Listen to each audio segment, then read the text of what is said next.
Bon, j'espère que vous allez bien les amis. Comme je vous l'avais dit dans la vidéo précédente, bah, écoutez, j'ai de quoi faire peut-être 2 films en vrac par mois. Donc là, on est presque mi-février, bah, on va s'y mettre, hein, tout simplement.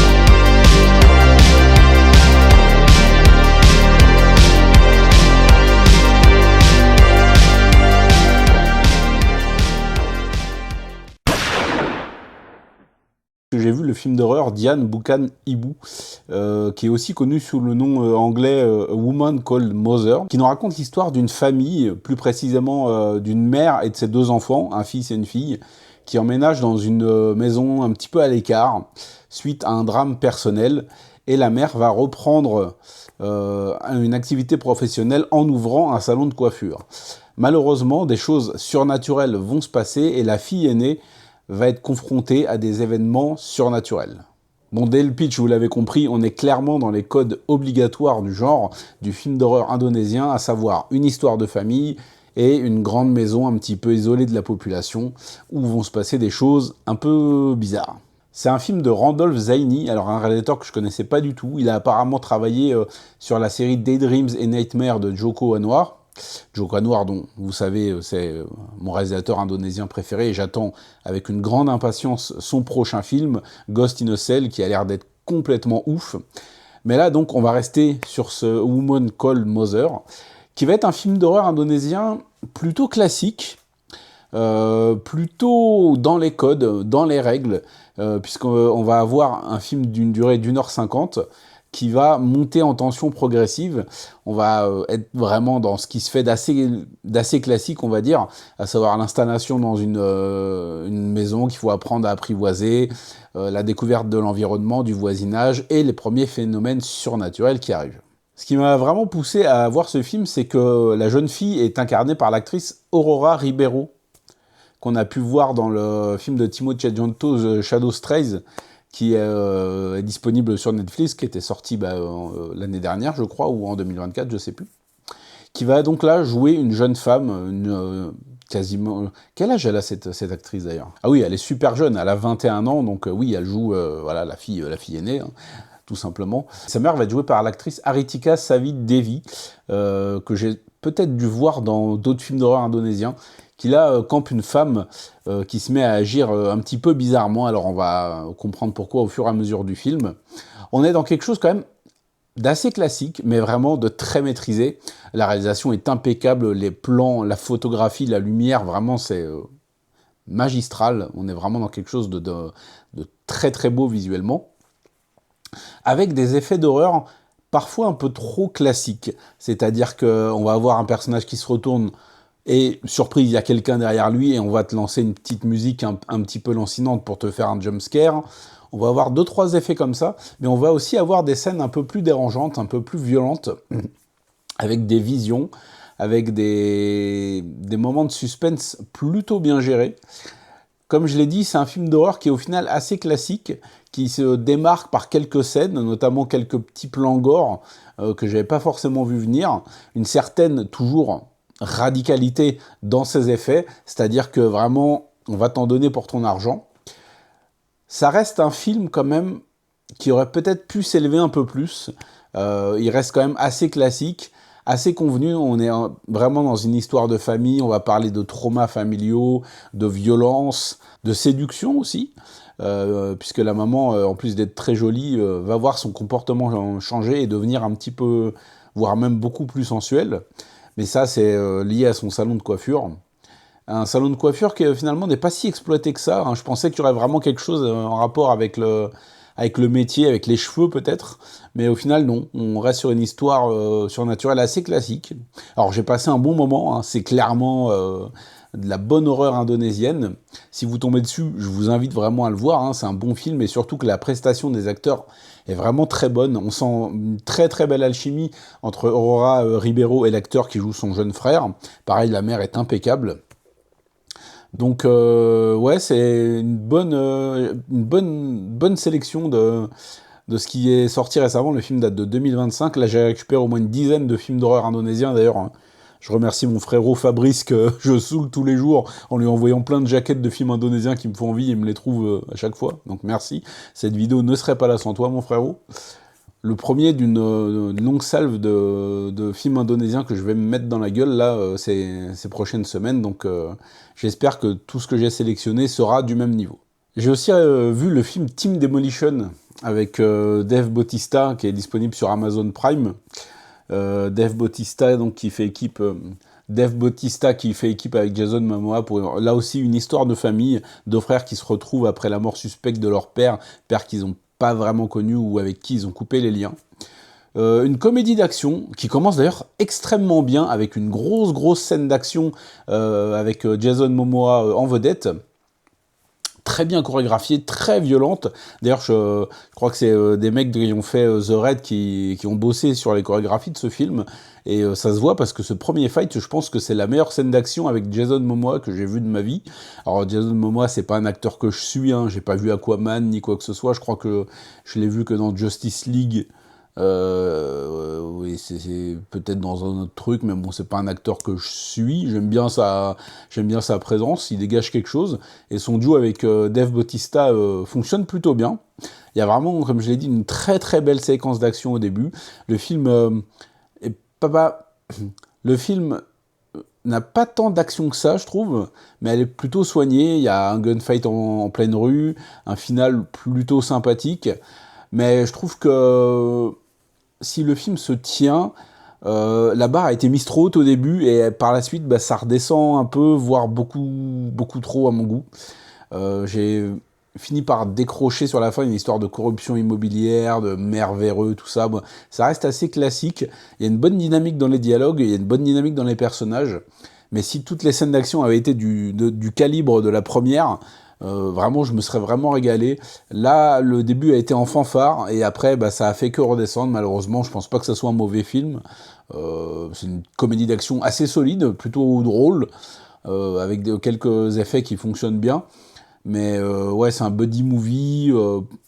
Voilà, vu le casting, surtout vu l'équipe technique derrière, j'en demandais beaucoup plus. Là, je suis vraiment resté sur ma faim. Je me suis fait hier soir le film If I Had Legs, I'd Kick You, si seulement j'en avais la force en français, très très beau titre, avec Rose Byrne. Je dois très bien prononcer ça encore, une actrice que j'aime beaucoup, que je trouve plutôt jolie. J'aime bien sa présence, j'aime bien la voir, et là c'était un film distribué par A24, qui avait eu d'assez bons retours, qui nous raconte l'histoire d'une mère qui fait face à plusieurs événements dans sa vie. Elle a une grosse inondation dans son appartement. Elle est forcée de vivre dans un espèce de petit motel un peu miteux avec sa fille. Sa fille qui est plutôt dans une situation assez étrange parce qu'elle souffre d'une maladie. Elle a un tube, elle a une sonde pour la nourrir dans le ventre. Son mari est absent. Elle rencontre plusieurs personnes, dont... alors elle-même, elle est thérapeute. Et elle-même, elle voit un thérapeute parce que sa vie est en train vraiment de se barrer. Bon, c'est l'histoire d'une femme au bord de la dépression, hein. C'est l'histoire de son quotidien, de son parcours, qui est assez éreintant. Le film est assez intéressant sur plusieurs aspects, notamment un espèce de ton un petit peu mystérieux parfois, notamment tout ce qui va concerner sa fuite d'eau. Alors son plafond s'est écroulé, alors c'est une métaphore évidente avec le fait que sa vie est en train de voler en éclats, qu'elle se disperse partout, qu'elle en peut plus, qu'elle cherche de l'aide, une aide qu'elle n'a pas forcément. Son mari est à l'étranger et quand il se parle au téléphone, en fait il est juste omnibulé par le fait de pouvoir réparer ce trou dans son plafond, tout simplement. Il y a une très bonne prestation de Rose, hein, de l'actrice principale, hein, qui porte le film sur ses épaules. Comme j'ai dit, il y a plusieurs aspects intéressants, notamment le fait qu'on ne voit jamais distinctement le visage de sa fille. On la voit toujours elle qui lui parle, et sa fille qui répond, on la voit jamais. Il y a plusieurs persos assez intéressants, plusieurs situations assez intéressantes. C'est un peu un portrait d'un certain côté de l'Amérique qui est complètement épuisé, complètement fatigué, qui est submergé par les problèmes, qui ne sait plus se retrouver, qui n'arrive plus à prendre des bonnes décisions. Le film est assez intéressant, même s'il a un côté un peu obvious au final, je trouve. La fin est plutôt belle, ceci dit. Mais ouais, j'avais peut-être envie d'autre chose que de ce que le film m'a proposé, mais voilà, je suis resté avec la vision de la réalisatrice qui est plutôt intéressante. C'est un film, je trouve que c'est un bon film qui peut en perdre certains. Moi, j'ai pas totalement accroché à 100%, ce qui m'embête un petit peu. Je pense que j'aurais pu l'apprécier plus que ça. Mais là, je suis resté un petit peu sur ma faim, un petit peu sur mon envie. Donc peut-être que si vous l'avez vu, vous avez eu un ressenti différent sur ce film, que je vous conseille quand même. Hein. C'est un film un peu intimiste, un peu un prétexte à une grosse performance d'actrice de la part de Rose qui s'en sort très bien. Il y a aussi Danny DeVito dans le rôle d'un gardien de parking, mais on le voit genre même pas une minute. Bon, pourquoi pas. Ouais, c'est un film sur une crise existentielle plutôt sympathique, qui a manqué de m'accrocher un petit peu.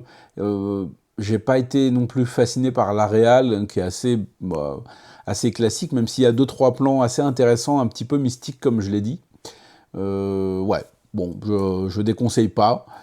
Clairement pas, non, c'est un bon film, mais qui, moi, ne m'a pas emporté autant que je l'aurais espéré, tout simplement.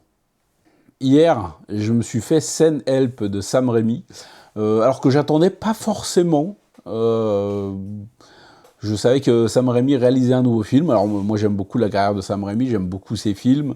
Evil Dead, je suis un grand fan, évidemment. Quelle originalité, la trilogie Spider-Man, j'aime beaucoup. Jusqu'en Enfer, c'est un classique. Un plan simple, j'adore. Non, vraiment, j'aime beaucoup ce qu'il fait. Là, il nous propose un espèce de survival thriller sur une île où une employée qui est un peu malmenée à son entreprise se retrouve coincée sur une île déserte avec son patron, un nouveau patron, hein, qui ne lui a pas donné l'avancement professionnel qu'elle espérait. Les deux caractères sont plutôt opposés. Lui, c'est quelqu'un d'assez arrogant, d'assez sûr de lui. Elle, quelqu'un d'assez, j'allais dire timide, mais non. C'est un peu la nana qui essaie de s'intégrer et qui ne fait que parler, dire des conneries et faire de la merde. Et ça, je trouve que Rachel McAdams le joue très bien. Et le petit plus, c'est que son personnage est vraiment une spécialiste de la survie. C'est une fan de l'émission Survivor, dans le délire Koh-Lanta, tout ça. Et ça va bien lui servir sur cette île où elle va construire une belle cabane, elle va pêcher, elle va tout faire pendant que le mec il est vautré sur la plage parce qu'il est blessé, il peut rien faire.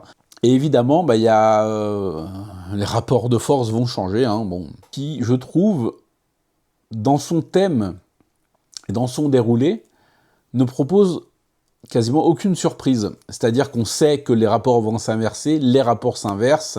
On se doute que Rachel McAdams a plus d'un tour dans son sac, qu'elle va s'en servir pour tirer profit de la situation.